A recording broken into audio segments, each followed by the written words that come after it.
میرے واجب الاحترام معزز علماء کرام اور عزیز طلبہ بھائیوں اور باہر سے آئے ہوئے مہمانان گرامی، السلام علیکم ورحمۃ اللہ وبرکاتہ۔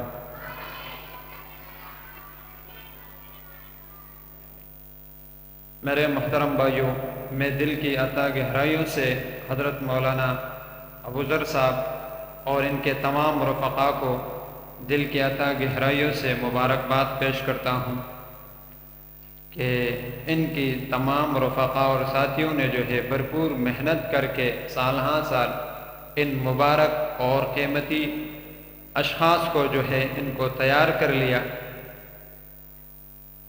تو یہ بہت بڑی کامیابی ہے۔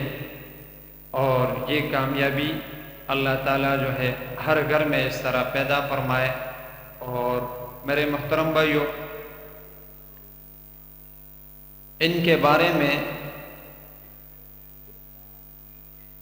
یہی کہوں گا کہ عقابی روح جب بیدار ہوتی ہے جوانوں میں، نظر آتی ہے ان کو اپنی منزل آسمانوں میں۔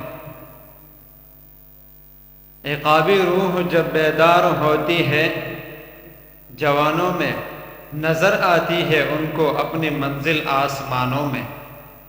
تو میرے محترم بھائیوں، ان اساتذہ کرام نے دن اور رات کو ایک کر کے اور اپنے ان طلبہ کرام پر بھرپور محنت کر لیا، اور ان کو جو ہے کسی کو حافظ بنا لیا اور کسی کو ناظر خواں بنا لیا۔ تو یہ دونوں جو ہے کامیاب ہے اور دونوں قیمتی ذخائر ہیں۔ تو میرے محترم بھائیوں، دیکھو ایک گھر کے اندر ایک آدمی کے دو بچے ہوں گے اور دونوں جو ہے وہ بھائی ہوں گے، دونوں کے والدین بھی ایک ہوں گے اور دونوں جو ہے تعلیم کے لیے بھی ایک ساتھ نکلتے ہوں گے، لیکن ایک اسکول کی طرف جا رہا ہے اور دوسرا مدرسے کی طرف جا رہا ہے۔ دونوں ایک ہی ٹائم پہ جا رہے ہیں اور دونوں صبح کے وقت نکلتے ہیں، لیکن دونوں کے ایک اسکول اور دوسرا مدرسہ، ایک اللہ والے تعلیم کو حاصل کرنے جا رہے ہیں، دوسرا دنیاوی تعلیم حاصل کرنے جا رہے ہیں۔ تو ایک کے پاؤں کے نیچے جو ہے فرشتے پر بچھاتے ہیں اور دوسرا جو ہے وہ بھی تعلیم حاصل کرنے جا رہے ہیں، لیکن ان کو یہ سعادت نصیب نہیں ہوتی اور ان کے پاؤں کے نیچے فرشتے پر نہیں بچھاتے۔ وجہ اس کی کیا ہے؟ ایک نے علوم کے لیے اپنے سینے کو کھول دیا اور رب الہی کا جو کلام مقدس ہے اس کو اپنے دل میں جگہ دینے کے لیے جو ہے وہ جا رہا ہے۔ تو رب کریم نے بھی فرمایا کہ ان ھذا القرآن یہدی للتی ہی اقوم ویبشر المؤمنین الذین یعملون الصالحات ان لہم اجرا کبیرا، کہ جو یہ قرآن کریم کیا ہے؟ یہ قرآن کریم راستے تو بہت ہے ہدایت کے، لیکن یہ سب سے محکم اور مضبوط راستہ ہے اللہ تک پہنچنے کا اور اللہ تک رسائی کا۔ یہ بہترین اور سب سے قیمتی اور سب سے مضبوط اور سب سے سیدھا راستہ ہے کہ اس کے ذریعے سے انسان ڈائریکٹ اللہ تبارک و تعالی تک پہنچتا ہے۔ جس کا اس قرآن کے ساتھ واسطہ پڑا تو رب کریم نے اس کو جو ہے عرش تک پہنچا دیا، بلندیوں تک پہنچا دیا، اور جس نے ان قرآن کی مخالفت کر دی تو رب کریم نے اس کو ساد و زمین تک جو ہے اس کو دنسا دیا۔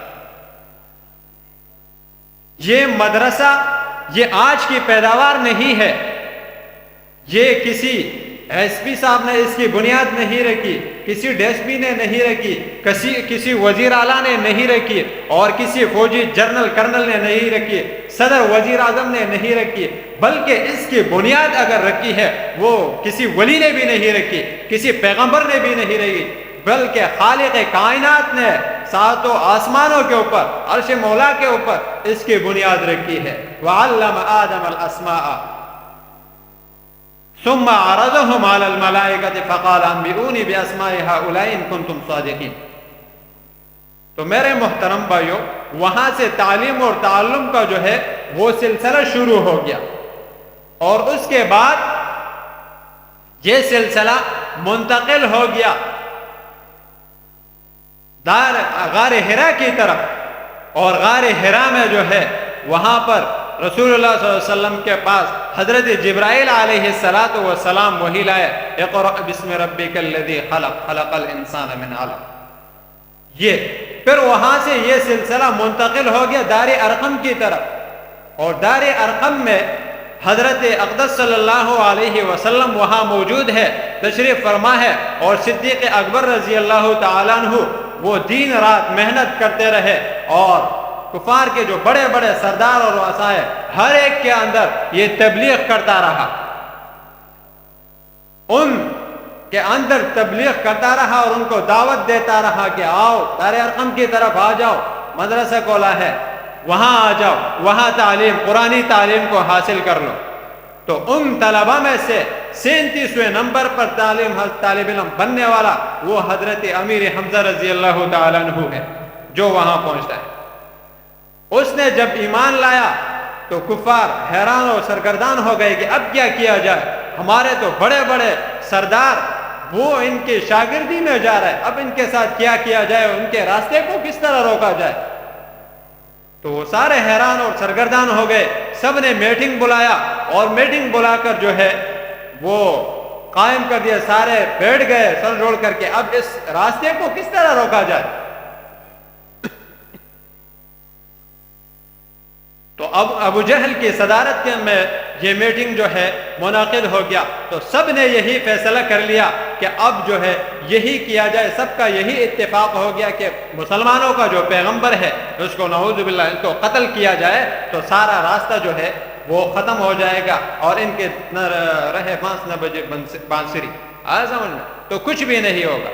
لیکن جو اللہ کرتا ہے وہی ہوتا ہے، مخلوق کیا کر سکتا ہے؟ اللہ سے ہونے کا یقین، مخلوق سے نہ ہونے کا یقین تو یہی ہے کہ تمام نے جو ہے یہ کوشش کی، اور یہ کام جس کے قتل پیغمبر کے قتل کا یہ جو ہے یہ حضرت عمر رضی اللہ تعالیٰ عنہ کے سپرد ہوا، اور حضرت عمر رضی اللہ تعالیٰ عنہ نے تلوار لے کر جب رسول اللہ صلی اللہ علیہ وسلم کے قتل کرنے کے ارادے سے نکل گئے تو راستے میں ایک صحابی ملا، اس وقت تک حضرت نے اپنے ایمان کو ظاہر نہیں کیا تھا، اور ملا کہا کہ عمر کہاں جا رہے ہو؟ فرمایا کہ مسلمانوں کے پیغمبر کو قتل کرنے جا رہا ہوں۔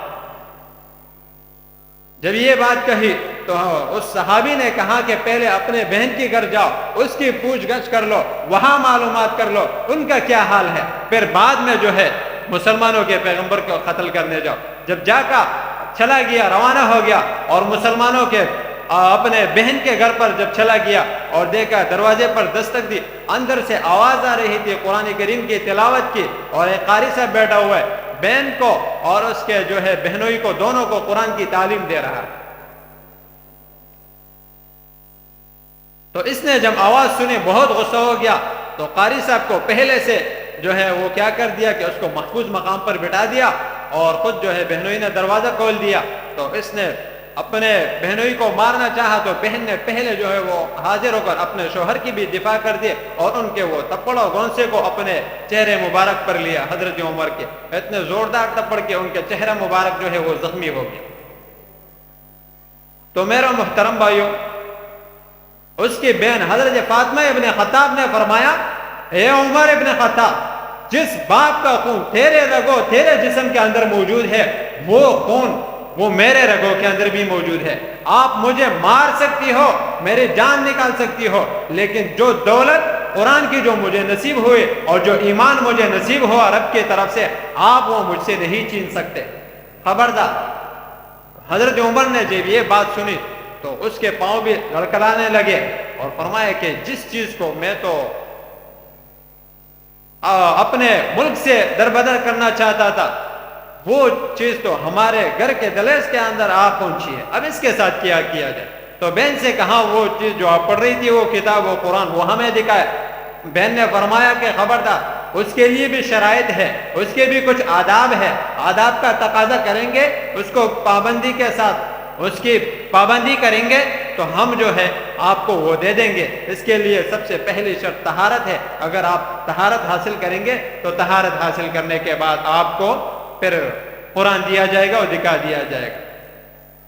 تو وہ قرآن کی وہ جو آیات اس کو سنائی دی تھی، تو وہ اس کے اندر یہ ہے کہ میں اللہ ہوں اور میں سب سے مخلوق کے سب سے کیا ہوں، قریب تر ہوں۔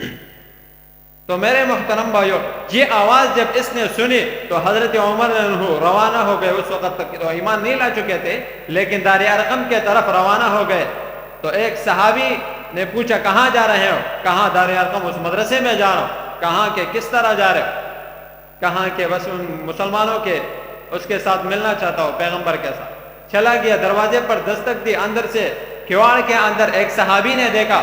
اس نے کہا کہ حضرت امیر حمزہ رضی اللہ تعالیٰ عنہ بھی تشریف فرماتے۔ پوچھا کہ کون ہے؟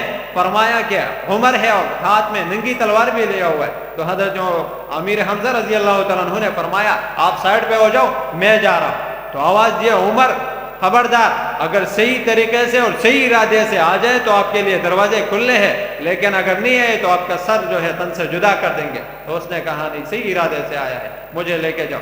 بس جیسے اندر چلا گیا، دروازہ کھول دیا گیا، تو جا کر سیدھا رسول اللہ صلی اللہ علیہ وسلم کے قریب بیٹھ گئے اور فرمایا کہ کلمہ پڑھا دو۔ تو بس جیسے کلمہ پڑھایا گیا تو میرے تکبیر اور اللہ اکبر کے صدائے بلند ہو گئے۔ تو میرے محترم بھائیو، کہنے کا مقصد یہ تھا کہ اس وقت میں دین پھیلانا کتنا مشکل تھا، اور اتنے بڑے بڑے رؤساء سردار وہ پیغمبروں کے قتل کے در پہ تھے، اور ان کو اس دین کو ختم کرنا چاہ رہے تھے، اور اس دین کو اس وقت ختم نہ کر سکے، آپ ختم کرنا یہ بہت مشکل ہے، بہت مشکل ہے۔